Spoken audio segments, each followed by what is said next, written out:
Hey, chosen ones, do you feel it? That little twitch in your soul, that deep knowing feeling that something monumental is about to shift in your favor. Something you've been fighting for, praying for, and working towards is finally here.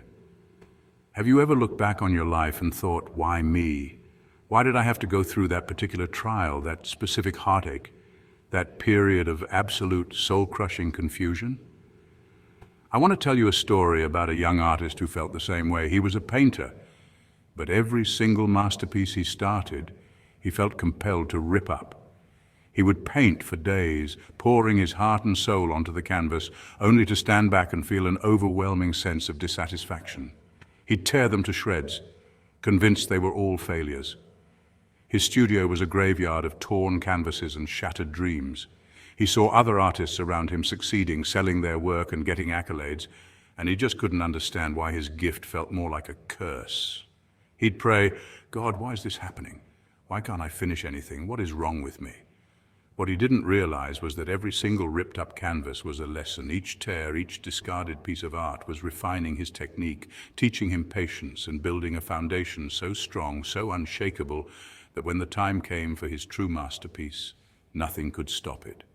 The very things he saw as his biggest failures were, in fact, the building blocks of his greatest success. And here's the bold statement for you, my amazing chosen one. Whatever you did, it worked. You won. It's already yours. I'm not talking about manifesting a new car or a bigger house. I'm talking about a spiritual victory, an alignment with your divine purpose that is so profound, so undeniable, that the external world is just now catching up. The seemingly random, difficult, and painful experiences you've endured were not punishments. They were preparations. They were the chisel shaping you into the magnificent being you are destined to be. You might be thinking, what on earth is this guy talking about? Or maybe you're thinking, I sure hope so, because I am exhausted. Well, chosen one, I need you to lean in and watch this video until the very end. We're about to unpack 7 undeniable signs that your victory is not coming. It's already here. We'll explore how those seemingly insignificant moments and battles were actually the final strokes of a divine masterpiece. This isn't just about feeling good for a few minutes. It's about staying spiritually awake and aware of the monumental shift happening in your life. This is your moment to claim what has always been yours. Point 1. The spiritual detour was actually your direct route. Remember those moments when it felt like the ground was pulled right out from under you? That dream job interview you nailed, only to get the rejection email, that relationship you thought had forever written all over it, ended in an awkward fade-out. That golden opportunity you could almost taste, gone at the very last second. In the moment, it stung like failure, had you in a chokehold. You thought you'd just taken the biggest wrong turn of your life, the kind that would take years to recover from. But here's the twist. What if that so-called wrong turn wasn't wrong at all? What if it was the exact road you were meant to take, the only road capable of leading you to the place you were destined to stand? Life isn't a random scramble of wins and losses. It's a divine navigation system, and sometimes the recalculating you feel in your spirit isn't punishment. It's protection, it's positioning, it's a redirection toward your real assignment. Think of your life as a spiritual GPS. You had your route locked in, the fastest path, no tolls, no unexpected exits. But God, He doesn't always choose the expressway. Sometimes He sends you down winding back roads where you can't see more than a few feet ahead. Those roads are slower, more uncertain, and often lonely, but they hold things the fast lane never could. Hidden mentors, unexpected skills, deep character work. On those roads, you learn patience because there's no shortcut. You learn resilience because the terrain isn't smooth. And you learn trust because you can't predict what's around the bend. This isn't just poetic, it's historic. Joseph in the Bible dreamed of leadership, but before the palace came slavery, betrayal, and prison. Each wrong turn was actually a step toward Egypt's highest court. Even in modern history, detours have shaped destinies.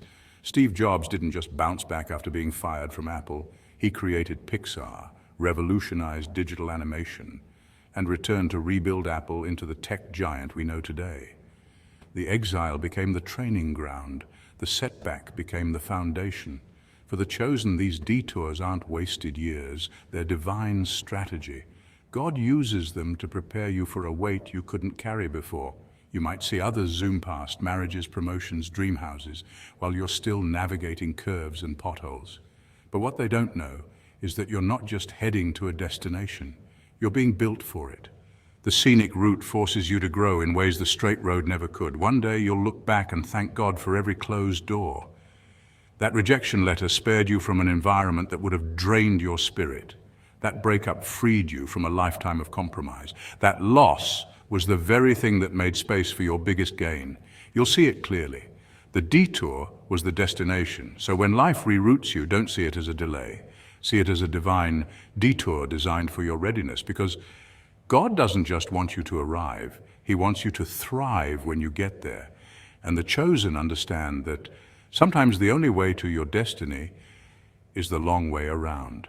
Point 2, your scars are now your superpowers. Chosen one, let's cut through the noise. Pain doesn't just shape you in some pretty Pinterest quote kind of way, it forges you. It's the blacksmith's hammer to your soul, the furnace that burns off the excess and forces you into the weapon you were always meant to be. Every scar, whether carved into your skin or hidden deep inside, is proof that you've survived wars that would have broken someone else.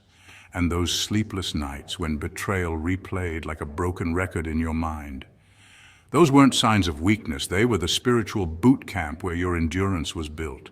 Pain was the personal trainer you never wanted, but it made you unshakable. See, steel doesn't become strong by sitting pretty on a shelf.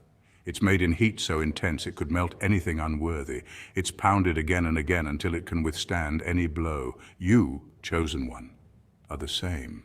Every heartbreak was a strike of the hammer. Every disappointment was another degree of heat.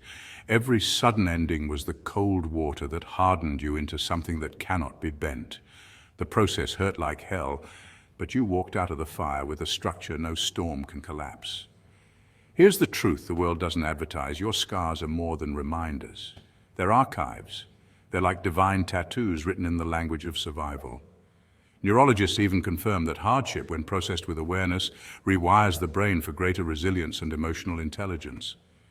You've developed mental calluses in all the right places while keeping your heart tender where it matters. You're not naive anymore. You can smell manipulation before it's spoken, and you can read intentions between the lines. And because you've walked through the valley, you can guide others through theirs. You're not handing out advice from a safe distance. You've got mud on your boots, soot on your hands, and maps burned into your memory. When someone is drowning in their storm, you don't offer cliches. You throw them the rope you once had to tie for yourself. That's why people are drawn to you without knowing why. It's not your smile, your words, or even your actions alone. It's the quiet gravity of someone who has been through the fire and still stands. But there's another side to this. Not everyone can handle your presence. Your scars tell the truth without you speaking. And some people aren't ready to face that truth in themselves. Your survival exposes their fragility. It's why some are inspired by you while others feel uneasy. They can sense your spiritual weight, the unspoken fact that you've been tested and didn't break. Chosen one, nothing you endured was wasted. Every sleepless night was a seed planted in the soil of your destiny. Every tear was irrigation for growth you couldn't yet see. Every ending was a detour to a path built specifically for you. You didn't just rise, you rose carrying the flame, and now when you tell your story, it's not entertainment, it's medicine. People feel it because it's not theory, it's testimony. Testimony carries an anointing that theory never will. You didn't just escape your chains, you learned the lock's secrets, and now you hold the keys for someone else's freedom. That's the real legacy of the chosen. You are living proof that the fire doesn't always destroy, it sometimes refines. And the ones who've walked through it, they don't just survive, they lead, they heal, they ignite. And you, chosen one, you're walking evidence that pain can be the birthplace of power. And trust me, your scars are still working for you. Point 3, the quiet period was the seed's time to grow. Chosen one, we live in an age where worth is measured in speed, noise, and visibility. People post their every move online, chasing likes and validation, believing the fastest climb is the best climb. But here's a truth they'll never teach you in school or in the hustle culture sermons. The most transformative seasons of your life will be the quiet ones. The ones that feel painfully still, frustratingly slow, even invisible to everyone else. And yet those are the seasons when God does his deepest work in you. This is the ancient principle of the seed, woven into creation itself, a principle so immutable that even empires rise and fall by it. A seed doesn't sprout the moment it hits the dirt. It's buried, hidden, forgotten by the one who planted it. And while nothing seems to be happening, everything is happening. Deep beneath the surface, the seed is swelling with life, breaking through its own shell, pushing roots down into the unseen earth, preparing for storms it hasn't even faced yet. And isn't that what's been happening to you? People might look at you and think they're stuck, they've lost their momentum. But while they saw stillness, God saw strategy. Every root you've been growing, faith, discipline, patience, was a safeguard against the winds you're destined to endure. Without deep roots, the first gust of adversity would topple you. This waiting wasn't a delay, it was divine insurance. Here's a fascinating truth from neuroscience. Our brains grow and transform most significantly during consolidation phases, those in-between times when it feels like no progress is being made. These phases are when the brain is quietly reorganizing, storing wisdom, and integrating experiences into your identity. Spiritually, it works the same way. Your quiet chapter is actually your calibration chapter. God is aligning your spirit, mind, and future so that when you move with precision. Even nature testifies to this. Bamboo, for example, can spend up to 5 years underground, doing absolutely nothing visible, just building roots. Then in a single growing season, it can shoot up over 80 feet. People will say, wow, that happened overnight, not realizing the years of invisible labor that made that sudden rise possible.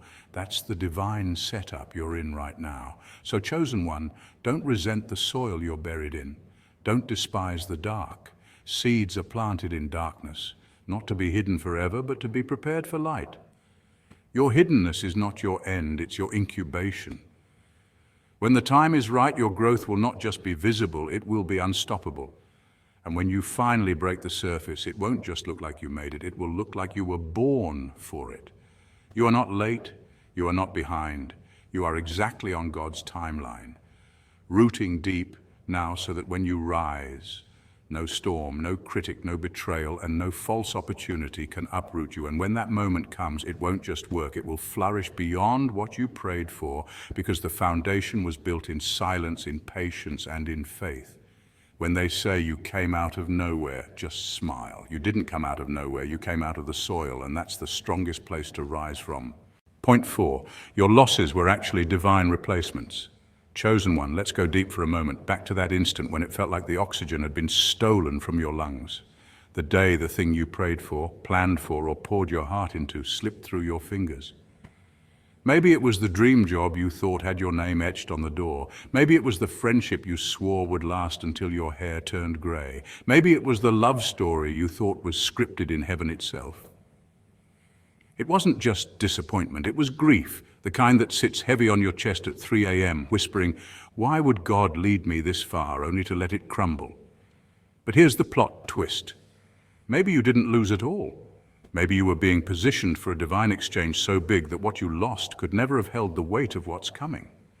Think of God not as a distant figure throwing curveballs for fun, but as a master gardener with a vision far beyond what you can see. Gardeners don't just plant and walk away, they prune, they remove, and they clear. Sometimes they cut down what looks lush and beautiful, not because it's bad, but because it's too small for the vision they're building. That rosebush might be gorgeous, but it will block the roots of the towering oak that's meant to grow in its place. You, chosen one, were never meant to stay a potted plant. This isn't just poetic talk. Nature itself backs this up. There's something called ecological succession, a process where existing plants or environments must be cleared for stronger, more enduring ecosystems to take hold. Forests burn, meadows die, and yet from that space comes richer soil, sturdier trees, and an environment that can sustain life at a higher level. Spiritually, when something or someone exits your life, it's the same process. The clearing is sacred. It's not absence, it's preparation. And because you are chosen, your life is wired for alignment, not accident. That relationship may have loved the version of you that fit their comfort zone, but they couldn't carry the version of you stepping into destiny. That job may have admired your skill, but it wasn't designed to unleash your full calling. That friend may have been loyal in the chapter you were in, but not equipped for the chapter you're stepping into. God doesn't deal in good enough when it comes to a chosen one. Here's the part most people miss. Protection from God often feels like loss at first. It can be brutal, like a door slamming so hard the sound echoes in your spirit. But pruning is never punishment, it's precision. The gardener knows what's coming next. And when that next thing arrives, you'll look back and say, if I had known then what I know now, I wouldn't have clung so tightly. So if you're in the waiting season, don't curse the empty ground. Treat it like sacred soil. Water it with your faith. Let hope be the sunlight that keeps it warm, because what's being planted in your life isn't just a replacement, it's an upgrade. Something so rooted, so aligned that it will tower over what you thought was the peak. You didn't lose, chosen one. You were preserved. And preservation always means purpose. Your path is too holy, your mission too significant for God to let you settle for anything less than divine alignment. Point 5, you're operating on a higher frequency now. Chosen one, have you noticed lately that the people you once vibed with so effortlessly now feel strangely distant? The inside jokes that used to leave you in stitches now fall flat. The same recycled stories that once felt comforting now sound like echoes in an empty room. And that endless cycle of drama? You used to get drawn into it. Now it feels exhausting just to listen. You sit there thinking, when did I outgrow this? Now let's get something straight. You're not suddenly too good for anyone. This isn't arrogance. This isn't some ego trip. What's happening is far deeper than the surface. This is a spiritual frequency shift, and you, chosen one, have just leveled up. Think of it like this. You've gone from an old static-filled AM station to tuning into a crystal-clear FM broadcast. Your signal is crisp, strong, and aligned, but not everyone's radio can pick it up anymore. See, here's where it gets fascinating. Science actually backs up this concept. Everything in the universe, yes, everything, vibrates at a frequency. From the smallest quark inside an atom to the largest spiral galaxy, it's all about energy and motion. Even your thoughts, emotions, and beliefs carry measurable energetic signatures. Neuroscience and quantum physics have been nudging toward this truth for years. The way you think and feel literally changes your brain chemistry and the electromagnetic field around you. So when you start aligning yourself with truth, purpose, and God's calling, your internal station changes. Your vibration rises. And the people who resonated with your old frequency, those who matched the you from 3 years ago or even 3 months ago, might now feel out of sync. It's not because they're bad people. It's because your soul is now dancing to a rhythm they can't hear. And that's why certain conversations that used to thrill you now feel shallow. Gossip doesn't pull you in. It just sounds like annoying background static. Complaining, which you might have joined in before, now feels like someone trying to pour sugar into your gas tank. It clogs up the engine of your spirit. Your patience for negativity shrinks because your spirit has developed a high tolerance for peace, joy, and purpose. But here's the tricky part. It can be lonely. Picture this. You step out of a crowded party, leaving behind the laughter, chatter, and clinking glasses. At first, the night air feels too quiet, too still. You might even wonder if you made the right choice. But give it a moment and your eyes start to adjust. You notice the stars. You hear the wind. You finally catch the sound of your own thoughts again, and suddenly, that quiet feels like a gift you didn't know you needed. This stage of your journey is what I call spiritual pruning. Just like a gardener trims away branches that no longer bear fruit, God is cutting away connections that can't grow with you. This isn't punishment, it's preparation. Every branch that falls away makes space for healthier, stronger growth. You're being positioned for divine appointments, new connections that match your frequency. People who speak life into you instead of draining you. People who inspire you instead of anchoring you to your past. People who don't just tolerate your calling, they help amplify it. The best part? This lonely chapter is temporary. Your new tribe is already in motion, moving toward you like ships guided by a lighthouse. They'll get you without needing a 3-hour backstory. They'll share your values, challenge your limits, and grow with you. And they can't show up until you've cleared the space where old stagnant energy was sitting. Here's something worth noting. Psychology calls this process social recalibration. As people grow mentally, emotionally, and spiritually, their tolerance for certain dynamics changes. You're experiencing it at a soul-deep level. You're no longer chasing belonging in places that require you to dim your light. You've stopped trying to explain your hunger for peace to people who live off chaos. And yes, you'll feel the pull to go back sometimes. The familiar has a way of whispering in your ear. But lowering your vibration just to fit in again is like taking the batteries out of your flashlight, just so you can sit comfortably in the dark with everyone else. You weren't called to blend in. You were called to stand out. So, chosen one, if you've been feeling this shift, don't fight it. Don't force old bonds to fit into your new design. Keep walking in the light you've been given. Every step you take in alignment with your purpose sends out a signal. And the right people, the ones God has assigned to your journey, are already hearing it. This is not the end of your connections, it's the evolution of them. You're not losing people, you're making room for the right ones. And when they arrive, you'll realize something profound. The gap you've been feeling wasn't a void at all. It was the space being prepared for divine replacements. Your journey forward is not about carrying everyone with you. It's about becoming so in tune with your calling that those meant to walk with you can't help but find you. And trust me, their station will be tuned to the same frequency, loud, clear, and perfectly aligned. Point 6. The miracle is your new normal. We're so used to thinking of miracles as thunderclaps from the heavens, the Red Sea parting, fire falling from the sky, the dead being raised, that we forget the quieter side of God's work. In our minds, a real miracle must be the kind that makes headlines, turns heads, and has strangers pointing in awe. But in reality, some of the greatest miracles God performs slip into our lives so naturally we hardly notice them at first. They don't arrive with angelic fanfare or trumpet blasts. They weave themselves into our routines, so ordinary on the surface that they risk being mistaken for coincidence. Chosen one, pause and think about it. That unshakable peace you carry now, the one that stays with you even when your world seems to shake. There was a time you were desperate for it, crying out to God in moments when your heart felt like it was falling apart. That forgiveness you extended to the person who shattered your trust, the act you once thought impossible. That too was a miracle, one grown in the soil of your surrender to God. And that deep-rooted sense of self-worth that refuses to bend to other people's approval, that's no accident. It's a divine upgrade you didn't even realize was happening. Psychologists call it hedonic adaptation, the human tendency to quickly adjust to new circumstances, whether good or bad, until they become our new normal. It's why winning the lottery doesn't permanently make people happier, and why even after a dream comes true, we can start taking it for granted. Spiritually, this means you could be walking in an answered prayer right now and not even realize it because it's become so familiar. This is why gratitude isn't just a nice spiritual habit, it's a survival tool for the soul. Gratitude keeps your spiritual eyesight clear. It forces you to remember where you were before, what you felt before, and how desperately you prayed before. Suddenly, what feels normal today is revealed for what it truly is. A miracle you once thought was out of reach. But here's the fascinating thing. The miracles you carry are not just events, they're transformations in your spiritual DNA. Once you've tasted true peace, you can't unknow it. Once you've forgiven deeply, you can't go back to carrying bitterness like a badge of honor.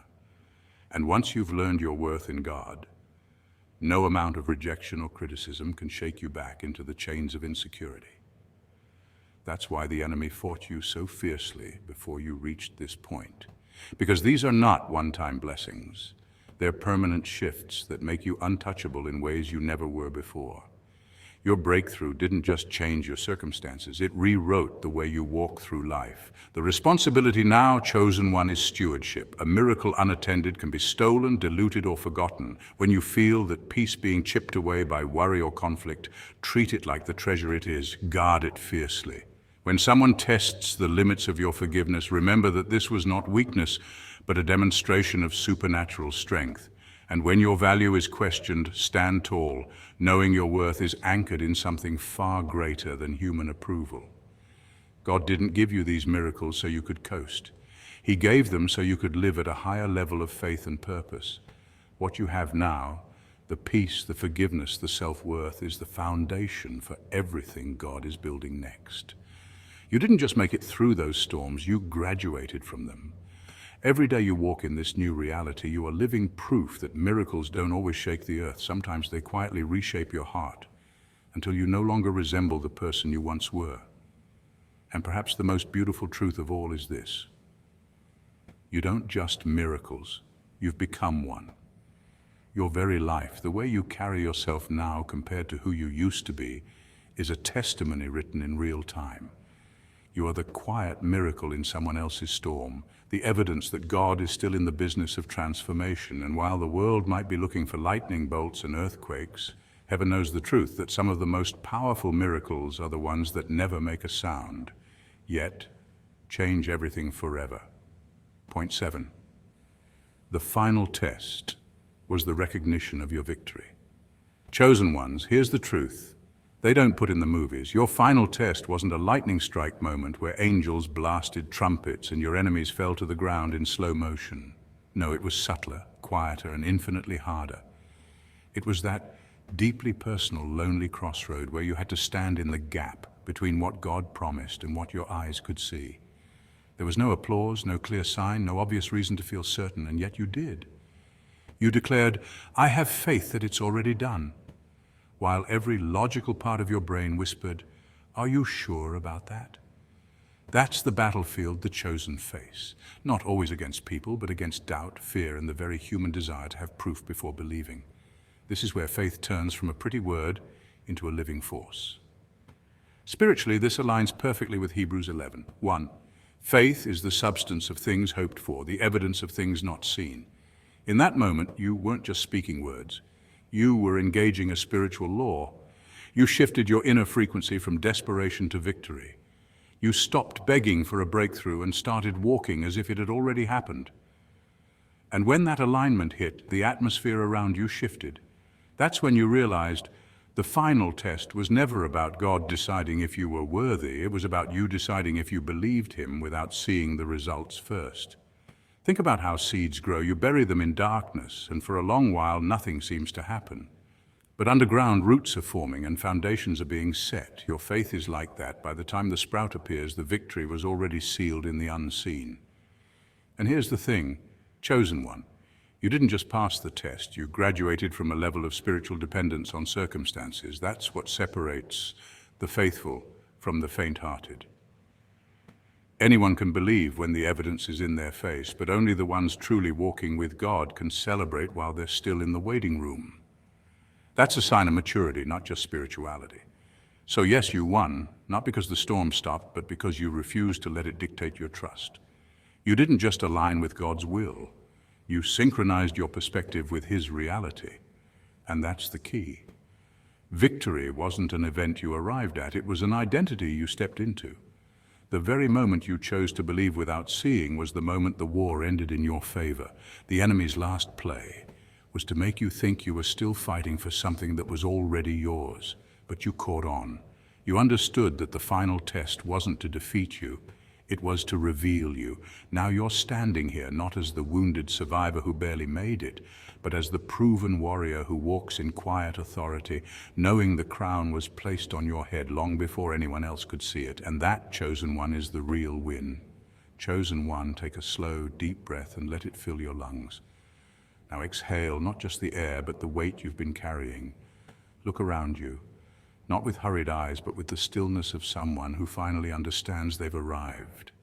Look within you at the scars, the lessons, and the quiet strength that didn't just survive the storm, but learned to dance in its rain. The fight you've been waging for years, it's over. The battles that kept you up at night were not just random trials, they were divine training grounds. You don't have to prove your worth to anyone anymore, because worth is not something earned, it is something you've always had. Science tells us that our minds often remain in fight mode long after the danger is gone, a survival mechanism from our evolutionary past. Spiritually, this means we can be living in peace, yet still carrying war in our hearts. But today, your spirit gets the memo. The victory is not on the horizon, it is here. It is not a promise waiting to be fulfilled, it is a reality you are standing in right now. Every sleepless night, every heartbreak, every moment you thought was the end was actually a stepping stone to this very season. You are no longer the one striving. You are the one who has overcome. The crown is already on your head, even if the world hasn't noticed it yet. So live, Not as someone chasing a win, but as someone who already holds it. Live boldly, live freely, and live as the victorious, chosen being you were always meant to be. Your only task now is to walk in it, because the greatest proof of victory is the peace you carry into every room you enter.